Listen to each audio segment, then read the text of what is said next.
Next 6 month நீங்கள் ஃபுல்லாக focus பண்ணி ஆகணும். இல்லைனா இதுதான் உங்களுடைய லாஸ்ட்டு சான்ஸ்.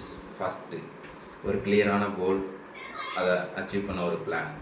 அந்த 6 மந்த் நடுவில் ஃபியர் வரலாம், செல்ஃப் டவுட் வரலாம், என்னால் முடியுமான்னு தோணும், குட் பண்ணிடலான்னு தோணும். அந்த டைமில் எங்கேயுமே கிவ் அப் பண்ணாமல் உங்கள் பிளானை ட்ரஸ்ட் பண்ணி ஒர்க் பண்ணிகிட்டே இருங்க. 6 மந்தில் அந்த கோலை நீங்கள் அச்சீவ் பண்ணியிருப்பீங்க. இப்போ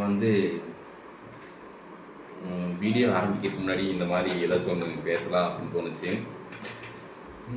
இன்றைக்கி நிறைய கற்றுக்கிட்டேன். புக்ஸ் படித்தேன், ட்ரேடிங் கற்றுக்கிட்டேன், பேசிக் கற்றுக்கிட்டேன், டுவெல் கேட்டேன், பாட்காஸ்ட் கேட்டேன், நிறைய விஷயங்கள் கேட்டேன். என்ன சொல்கிறதுனா, ஒரு டேவை எப்போயுமே இப்போ ஒரு டேவை பிளான் பண்ணாமல் ஆரம்பிக்கிறத விட தூங்குறதுக்கு முன்னாடி அந்த டேவை பிளான் பண்ணிவிட்டு பண்ணுறப்ப அந்த டே அடுத்த நாள் அந்த டே 100% கரெக்டாக பண்ணுறோமோ இல்லையோ, ஆனால் ஒரு அந்த நாளில் ஒரு மைண்ட்ஃபுல் பீஸ்ஃபுல்லான விஷயங்கள், என்ன சொல்கிறேன்னா,